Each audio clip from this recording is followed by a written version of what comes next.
Husband put head in gas oven, home life happy? No. Belgravia, overseas bank clerk, absconds with fortune.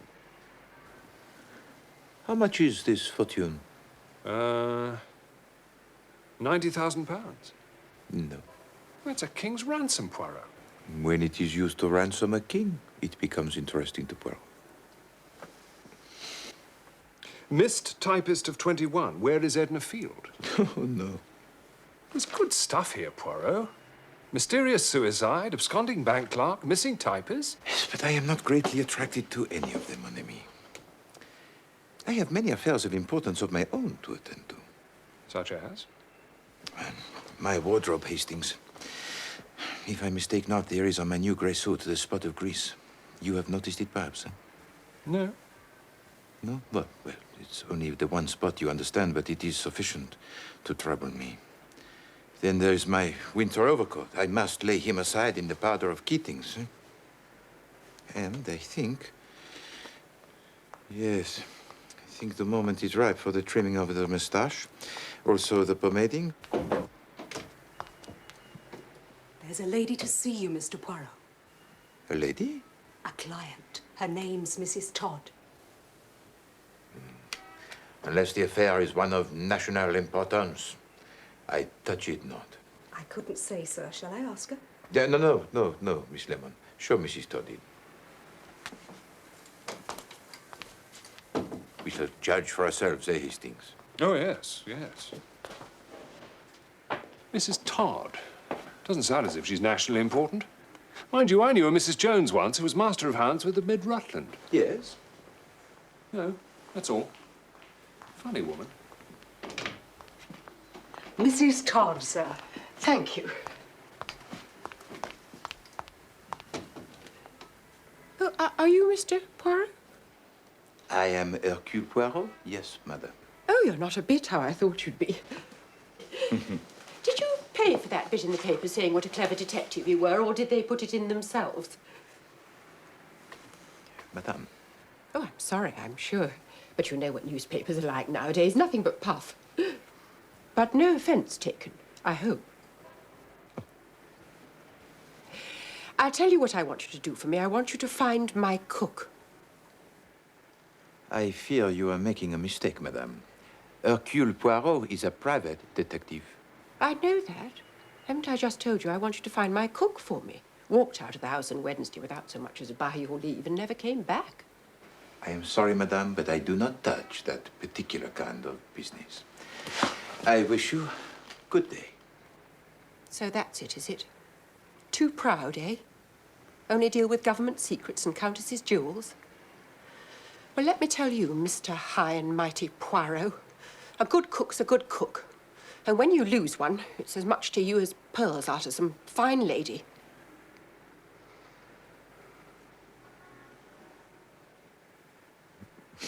Madame, you are in the right and I am in the wrong. Your remarks are just and intelligent. This case will be a novelty, Hastings. Never before have we hunted a missing domestique. Truly, here is the problem of national importance. En avant. Where do you reside, Mrs. Todd? 88 Prince Albert Road, Clapham.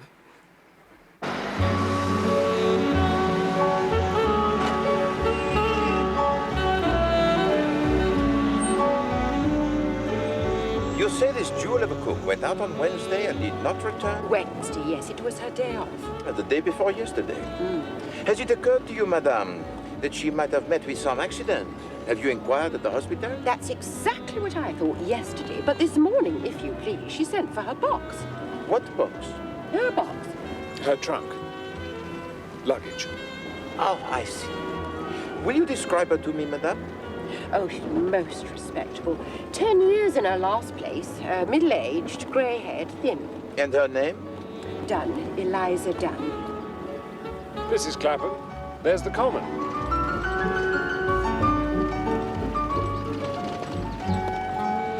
Charming. You had no disagreement with her on Wednesday, madame? No, that's what makes it all so queer. How many servants do you keep? 2. Miss Dunn and the house parlourmaid, Annie.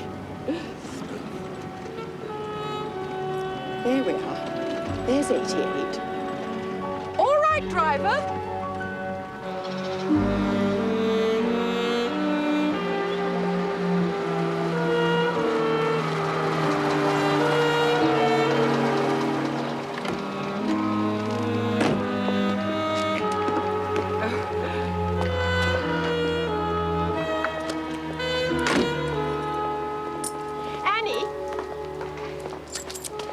Hastings, my friend, promise me one thing.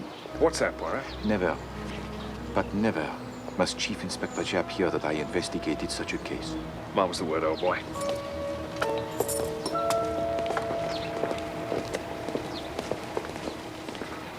Now, Annie, this gentleman's a detective. He wants to ask you a few questions. Here we are, sir. Voyons, Mademoiselle Annie. Sit yourself. Thank you, sir. All that you shall tell us will be of the greatest importance, Annie. You alone can shed any light on the case. Without you, I can do nothing. Oh, sir, I'm sure I'll tell you anything I can, sir. That is good. Now, first of all,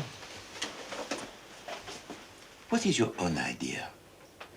You are a girl of remarkable intelligence that can be seen at once. But this is a queer thing, eh? What is your own explanation of Eliza's disappearance? White slavers, sir. I've said so all along, sir. Only no one will listen. Cook was always warning me against them. Don't you go sniffing no scent nor eating no sweets, no matter how gentlemanly the fellow. This is something we had not thought of, Hastings. No. Right. Good heavens. But would she have sent for her trunk? Beg pardon, sir? Miss Dunn sent for her trunk, I believe. Now, if she had truly been taken by these white slavers, would she have sent for her luggage? Well, I don't know, sir. She'd want her things, wouldn't she? Even in foreign parts, she'd want her things. Who came for her trunk, Annie? The carriers, sir. The men from Carter Patterson. And did you pack it for her? No, sir. It was already packed and corded. That is interesting. That shows that when she left the house on Wednesday, already she determined not to return. You see that, do you not? Oh, I'd never thought of that. No. Tell me now, Annie. What was the very last thing Eliza said to you before she went out? She said, if there's any stewed peaches left over from the dining room, we'll have them for supper. And a bit of bacon and fried potatoes. Mad over stewed peaches, she was. I shouldn't wonder if that wasn't the way they got her. Got her. The white slavers. Ah, the stewed peaches. Quite. Thank you very much, Annie. You have been most helpful.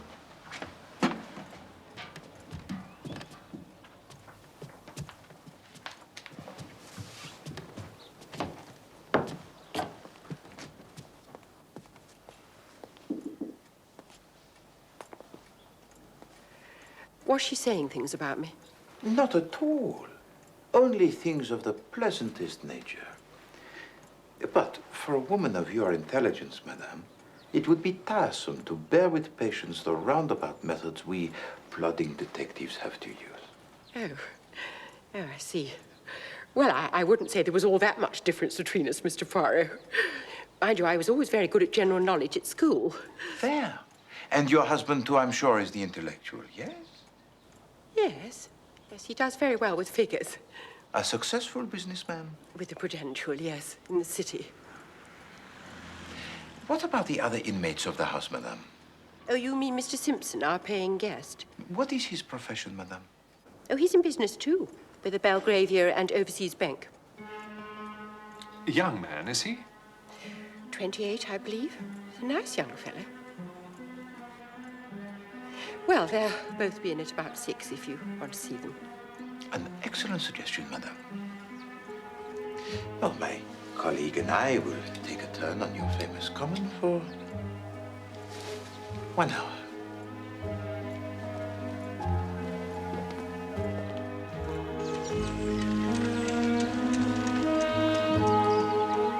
It's a curious coincidence that the paying guest Simpson works in the same bank as the absconding clerk. They must have known each other. Perhaps. Or possibly Davis visited Simpson, fell in love with the cook, and he persuaded her to accompany him on his flight. Come, Hastings. Let us go back to the Prudential, Monsieur Todd.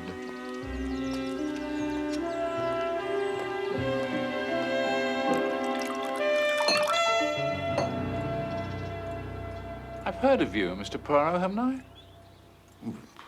It's possible, Monsieur Todd. Oh, yes.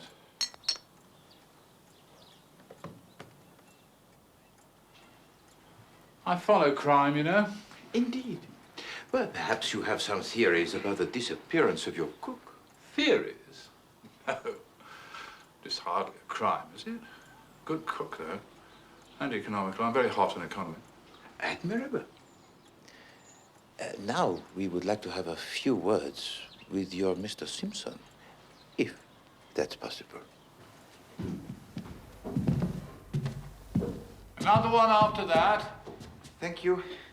Just off the next landing.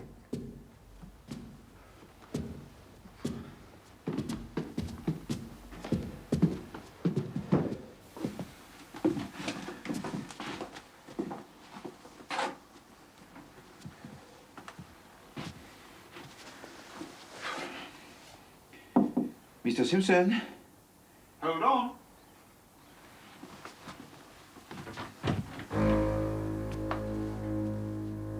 Yes. Mr. Simpson, my name is Poirot. Hercule Poirot. Oh, yes. May we have a moment of your so valuable time? Certainly. Come in. Thank you.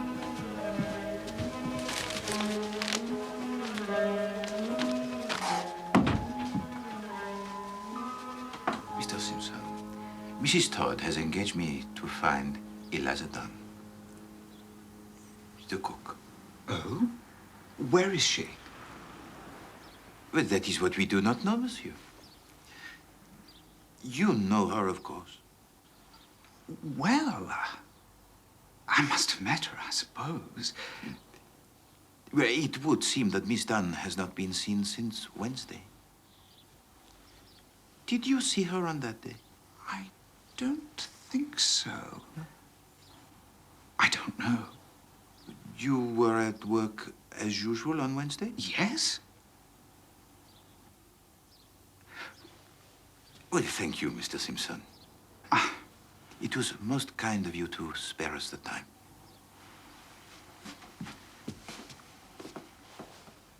Tell me, Mr. Simpson, what does a young fellow find to do around here of an evening, huh? Oh, the usual things, you know. Oh, but musical evenings, amateur theatricals, that kind of thing? Yes, I suppose so. But you do not interest yourself, hmm? Afraid not. No. Thank you.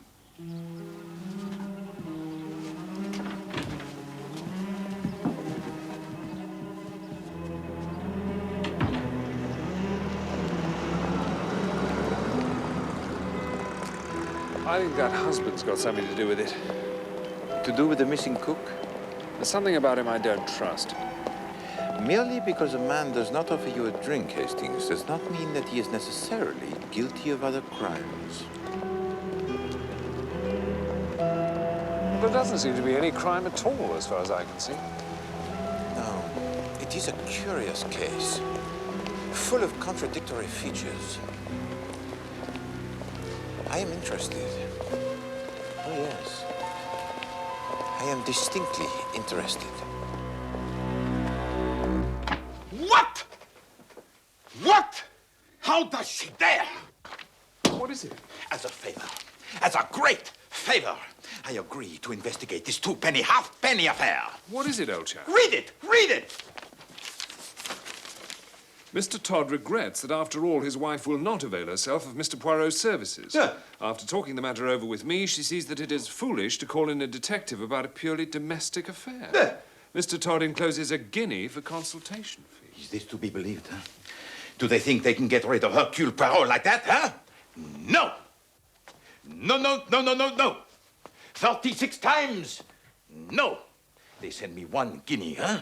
No! I will spend my own guineas.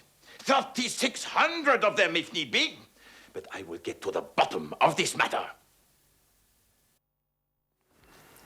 If Eliza Dunn will communicate with this address, she will hear something to her profit. Advantage. Yes? Yes. Good. You have that, Miss Lemon? Yes, Mr. Poirot. Put it in all the papers you can think of. She won't read the Times, I shouldn't think. No, my dear Miss Lemon, perhaps she will not. But perhaps her new employers will. Now run along, Miss Lemon. Feet, feet. And you, Hastings, do not you run away with such celerity. I have work for you, too. Oh, as a matter of fact, I was thinking of popping down to Sandown this afternoon. No, no, no. You do not pop. Well, there's a horse riding a pal of mine owns a leg of. When he owns 4 legs, I pop with you. But now it's time for work, yes?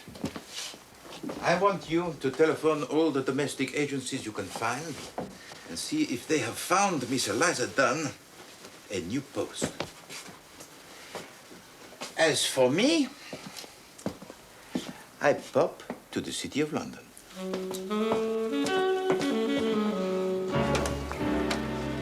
And Mr. Simpson was at work as usual on Wednesday? Oh, yes, Mr. Simpson is an excellent timekeeper. Though, to tell the truth, he was absent on Thursday with a cold. You have been most helpful, Mr. Cameron. Thank you. Glad to be of assistance.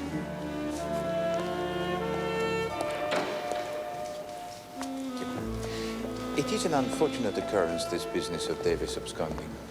Oh, you read about that, did you? Well, one could scarcely miss it. Well, the newspapers love scandals about banks.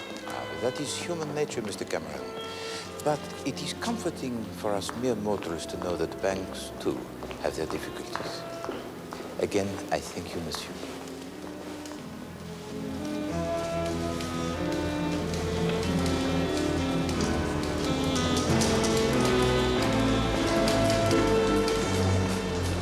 Chief Inspector Jack, I wonder if I might ask you a few questions. You and Davis are friends, I believe, Mr. Simpson. That's right.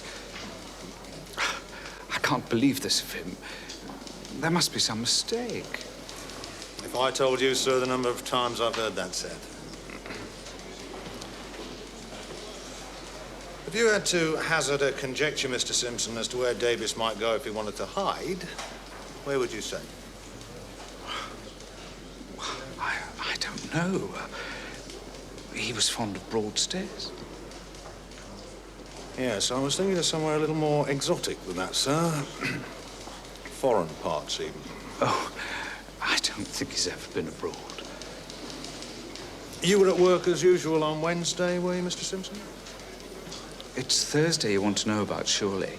And I was away on Thursday. No, Mr. Simpson. Although the bonds were found to be missing on Thursday, we believe that they must have been removed from the bank on Wednesday. I was here all day Wednesday. What's up? That man.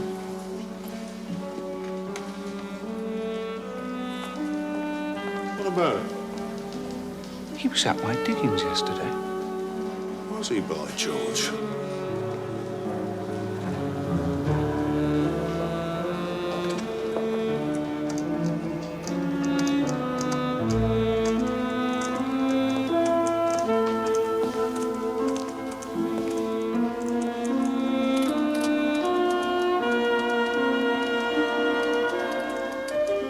Ah, my dear Chief Inspector Jean.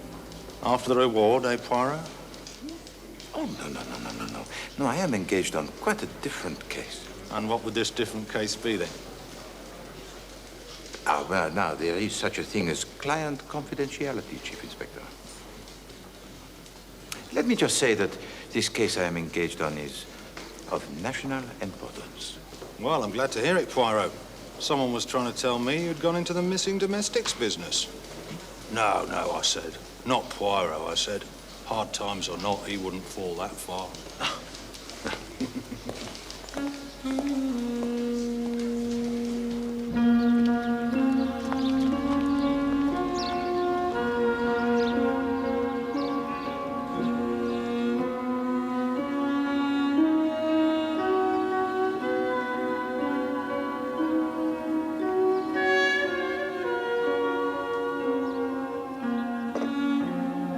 No word from Eliza Dunn, Miss Lemon. No, Mr. Poirot.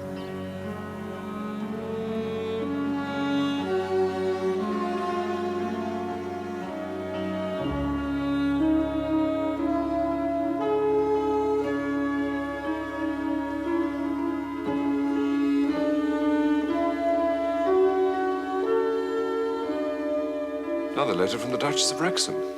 No. She sounds desperate. No.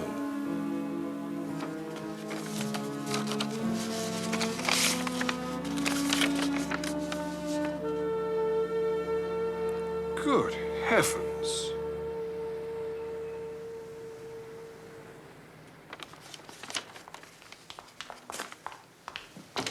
Mr. Poirot, Mr. Poirot. Yes, Miss Lemon, yes. There's a letter, sir. A letter from Eliza Dunn. There! Did I not tell you, Hastings? And you try to waste Poirot's time with the duchesses. Well, I only thought... You must learn, my friend, the patience. Read it to us, Miss Lemon. Dear sir or madam, ref your ad in the paper. I already got my legacy, if there's some mistake. Yours truly, Eliza Dunn, miss. P.S. Thanks all the same for your trouble. What does she mean, legacy? We must talk to this woman at Fell Cottage, Amdale, Keswick. Keswick? That's Keswick, Mr. Poirot, in the Lake District. Ah, are there trains to this place? Oh, yes. Bon. Come, Hastings. We have a train to catch. But...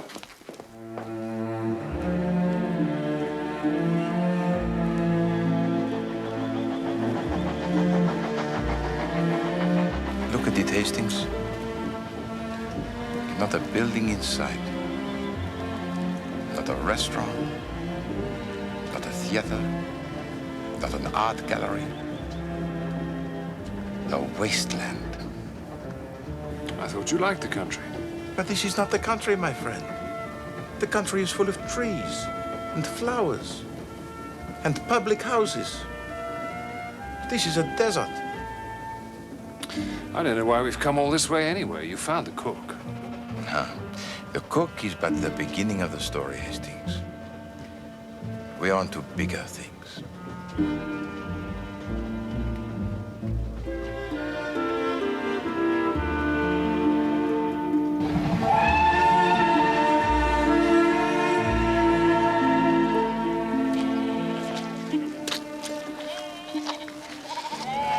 Look at that, Poirot.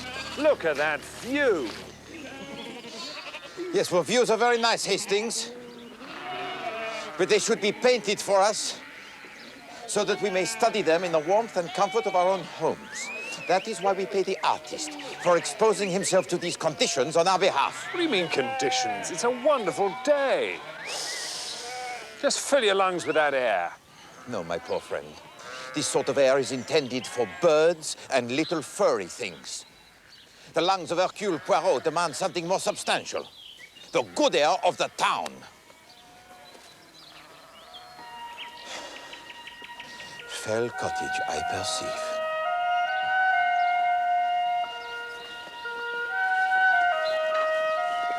We have got the right Eliza Dunn, have we? I mean, what's she doing all the way up here?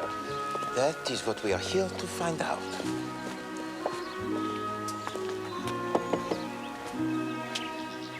Wonderful position. If you are rock is wonderful. Yes? Miss Eliza Dunn, Yes. Formerly in the employ of Mrs. Ernestine Todd at 88 Prince Albert Road, Clapham. That's right. I am Hercule Poirot, Miss Dunn. Well, you were kind enough to answer my newspaper advertisement. Oh, yes. Well, like I said in my letter, sir, I've already got my legacy. Miss Dunn, may we be permitted to come into the house for a moment? I'm sure your employer will not object. No, she won't mind. Come in. Thank you. Come in.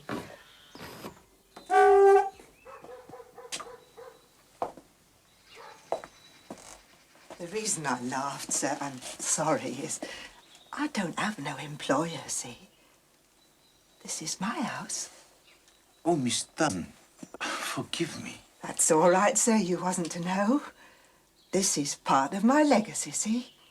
Oh, sit down, do. Thank you.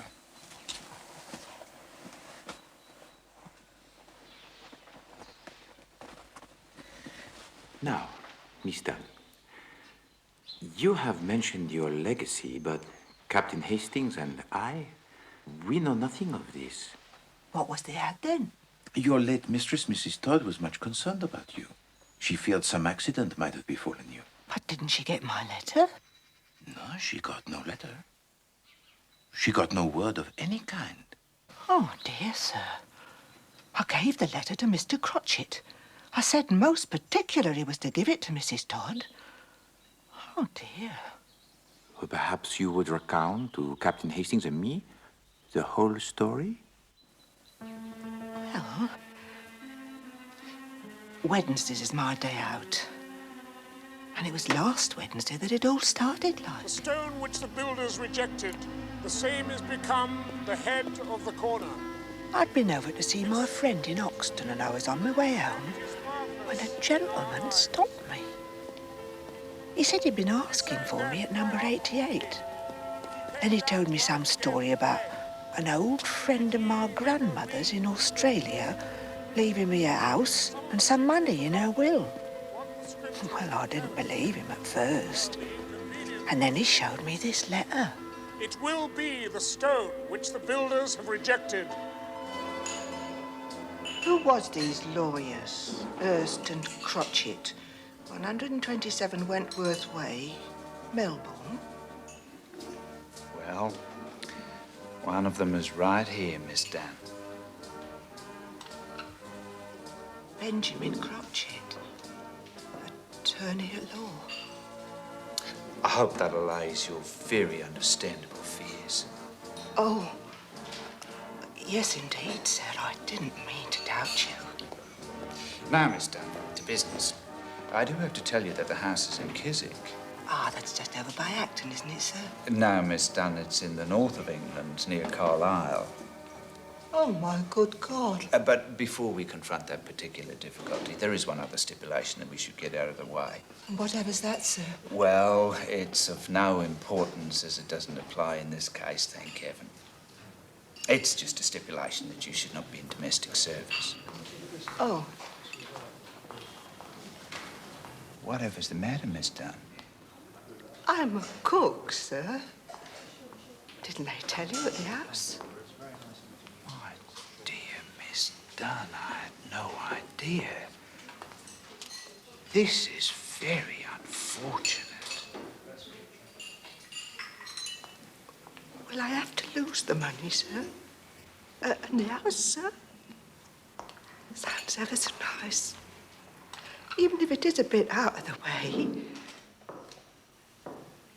I believe I have it. We lawyers always know a thing or two. The way out here is for you to have left your employment before we met. But we have met, sir, I mean, and I haven't. Haven't you? No. Haven't you, Miss Dunn? How? Oh, I see. Yes. You left your employment this morning, did you not, before we met? Yes. I remember now. I did, as a matter of fact. There. Now, It is imperative that you take possession of the house by noon tomorrow. In order to do that, you must catch the night train from King's Cross. Oh! Go along, mister. I can adventure £10 or so for the fare, and you can write a note to your employer at the station, which I shall personally deliver for you and explain everything. And was everything as Mr. Crotchet had said? Oh, yes, and more, sir. Now, what about your luggage? All the things you had left at 88 Prince Albert Road. Oh, well, Mr. Crotchet sent them on like he said he would, but it was all done up in brown paper like. I don't know. I suppose Mrs. Todd was angry with me and grudged me my bit of luck and wouldn't let him have my box. But Annie said the trunk was... Later, my friend. Later.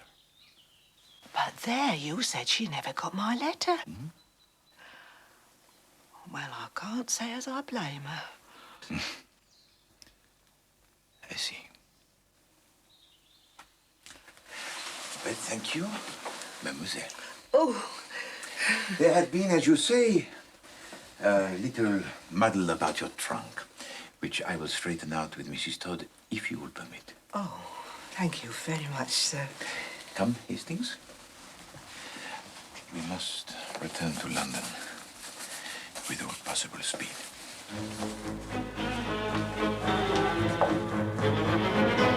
Is there nowhere you can contact the Chief Inspector Japp? Then telephone him at his home. Yes, of the greatest urgency. Tell him he should not be looking for Davis. He should be looking for Simpson. No, not Davis, but Simpson!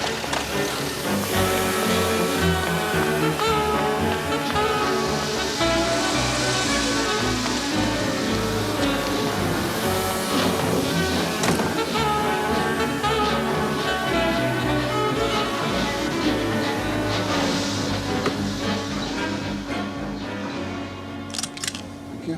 Thank you. Thank you very much. Why should Japp want Simpson all of a sudden? What's Simpson supposed to have done? Hastings, my friend, the little grey cells are not working today, huh? They take a little vacances, huh? It's to do with this Eliza, isn't it? No. We have moved beyond the petty sphere of cooks from Clapham, Hastings. Then it's something to do with this Australian fellow. There is no Australian fellow. Yes, there is. She told us about him. Do you remember when we interviewed Simpson? Interviewed Simpson? No. In his little room at the house in Clapham. Oh, right, the lodger, yes. Do you remember I asked him if he took an interest in amateur theatricals? Yes, I do, as a matter of fact. Why do you think I asked him that? Why? Well, making conversation, I suppose. I asked him that because he had recently been wearing a false beard. He had a tiny trace of gum arabic in his, what do you call it here? Sideburn. Sideburn, yes. Do you see? Oh, right, yes. Bon.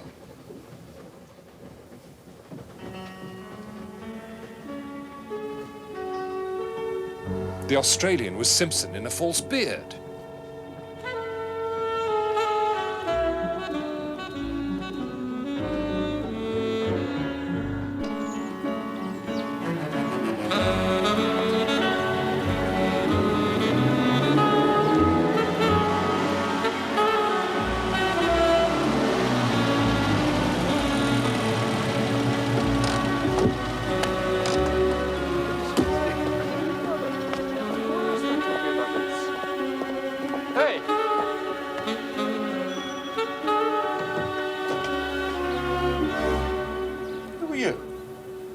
I am Hercule Poirot.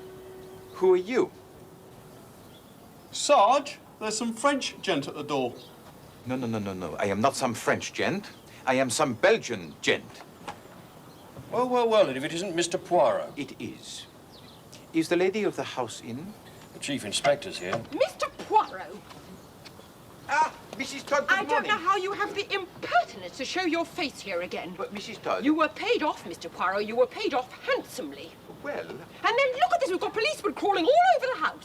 Yet... You're not too popular in Clapham this morning, Poirot. Bit of a wild goose chase, this. As far as we can ascertain, this Mr. Simpson of yours is a perfectly respectable young bank employee who happens to have gone home to his family. We have the Shropshire Constabulary checking that at the moment. I only wanted to ask... No. Well, perhaps you'd be interested to know... No, I wouldn't. Good day, Mr. Poirot. Poirot?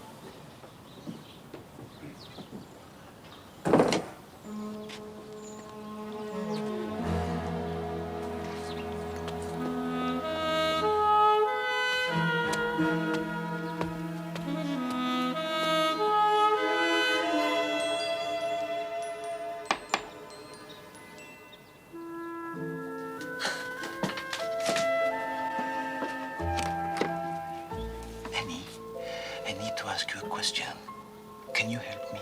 I'll try, sir. Last Friday, the cutter Patterson came to collect Eliza's trunk, yes? Her box? Yes, sir. You were here when he came? Oh, yes, sir. I had to show them up to Eliza's room for them to take it up. Boom. It was ever so heavy, sir. It took 3 of them to get it down the stairs. You all right, sir? Of course. Tell me, Annie, you said her box was already packed. Oh, yes, sir.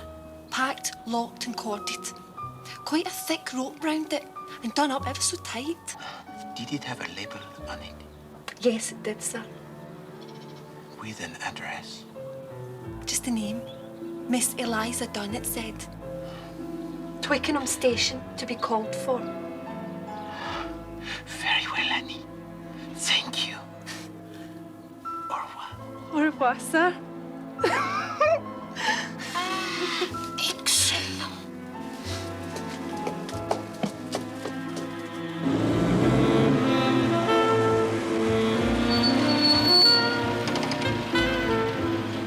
Then why would Crotchet want to perpetrate such an elaborate hoax? Ah, that is a very good question, Hastings.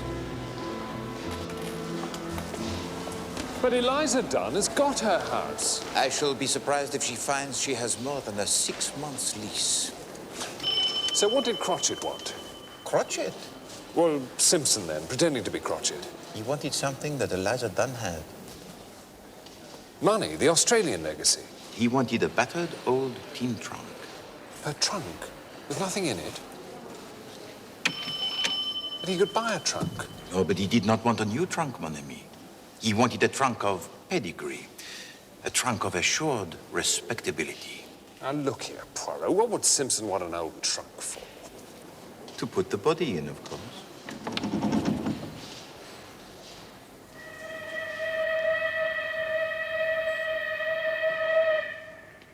Sent it on to Glasgow, Gov. To await collection there. But how do you know this? You have not consulted your records. I don't need to consult my records, Gov, do I? What do you mean, body? What body? Is he with you? Whose body? I mean to say that there's going to be bodies all over the place. Doucement, Hastings. All will be revealed to you. Can we get on with the business in hand? By all means. I saw to it myself, didn't I? Yesterday morning. Some cove with a beard. Crotchet? You spoke to this man? Of course I spoke to him. Did he give a name? Nah. He just said this Eliza Dunn was his aunt, and she wanted the trunk sent on to Glasgow. And it's gone? You have sent it? Nah. Every Friday, the Southern Railway pays me huge amounts of money, so I won't do that sort of thing. I think he's being sarcastic, Poirot. No. No, Hastings. He is a good man. He is doing the job of great responsibility. Thank you, monsieur. I'll tell you one thing now.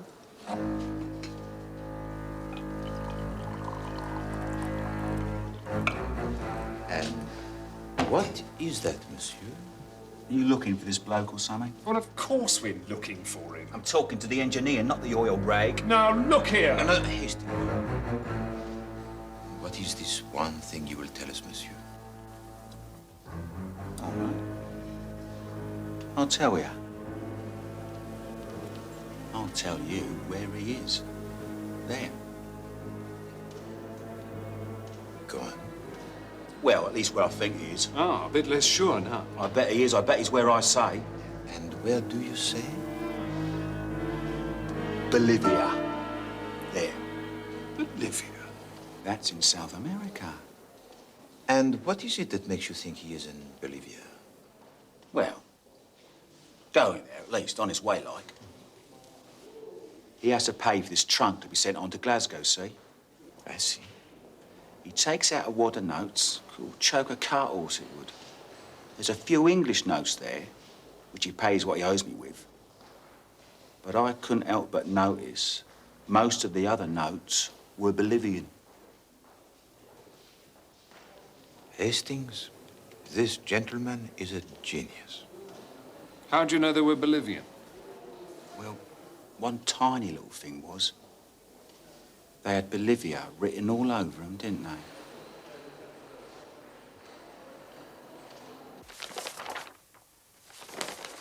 Here we are, this week's sailings.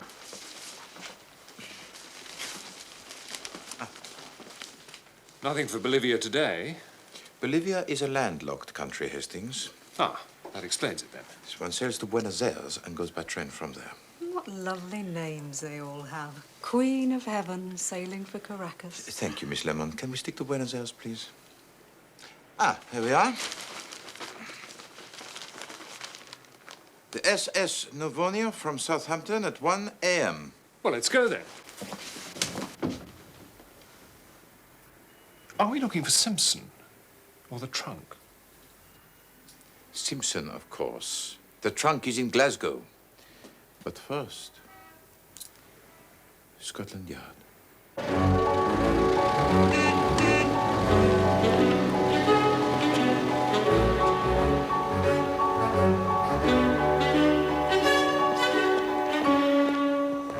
And of course, you see some sinister point in all this Arthur Simpson's activities.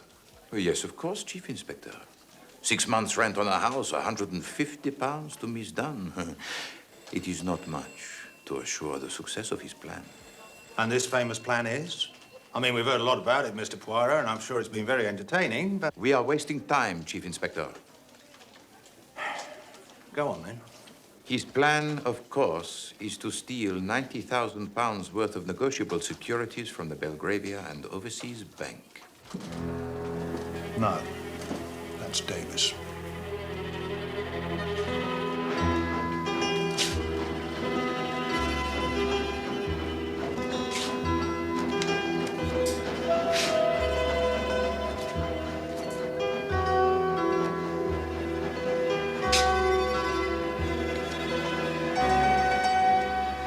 Here it is, Sergeant. Chief Inspector Japp speaking. Oh, yes, Sergeant. Good. Good. It's Glasgow. They found the trunk. And? What do you mean, and? Have they opened it? Sergeant Hendry, have you opened the trunk? Ah, yes, I see. Apparently they need a warrant up there. Mon Dieu. There is a body in that trunk. A body. Look, Sergeant, there seems to be the possibility there's a body in that trunk. Yes, a dead body. You will? Right, thank you. He thinks that may expedite matters. He's going to ring me back. Now then, what body? Whose body? Davis, of course. This is nonsense, Poirot. Davis stole those securities from the bank. Davis is the one who disappeared the day after. Precisely. You think what Simpson wanted you to think. Listen, Chief Inspector. On Wednesday, Simpson, disguised, decoys away the cook. Now, he has already removed the securities from the bank, but knows that this will not be discovered until Thursday afternoon. Now, he does not go to the bank on Thursday. Instead, he lies in wait for Davis when he comes out to lunch and asks him to come to Clapham with him. Now, it is the maid's day out. Mrs. Todd is at the shops. There is no one in the house. Simpson kills Davis.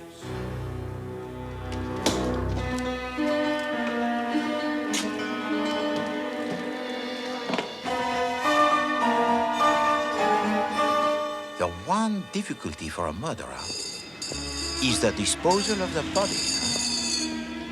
And that is why Simpson wanted the trunk of Miss Eliza Dunn.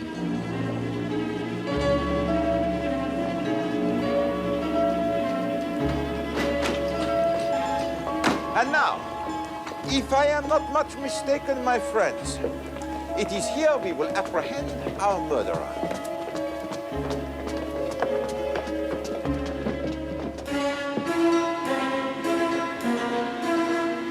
Have I got something wrong, Chief Inspector? No, no, Poirot. Can't be right every time.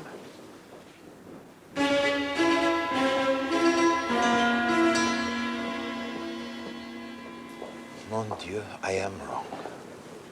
I am wrong. Officer, where does the Queen of Heaven sail from tonight? Why, from Pier 5, sir, over there. Poirot, where are we going? The Queen of Heaven sails for Caracas tonight.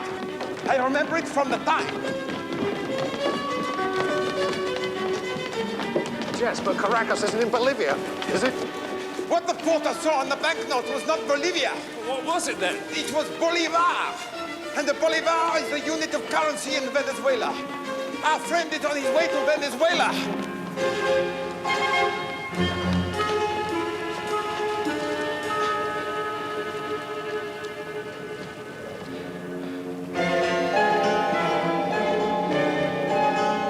Simpson!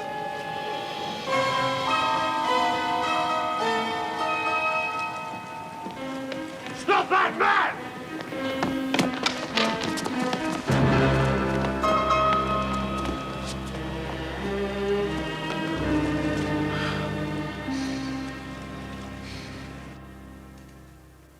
No, Miss Lemon, to the left. At least 1 centimeter to the left. That's better.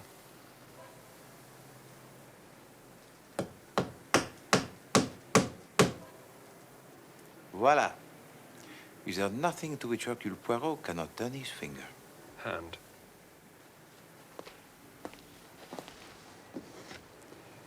Pay to Hercule Poirot the sum of 1 guinea only, Ernest Todd. It is to me, Hastings, a little reminder never to despise the trivial, but the undignified. A disappearing domestic at one end, a cold-blooded murder at the other.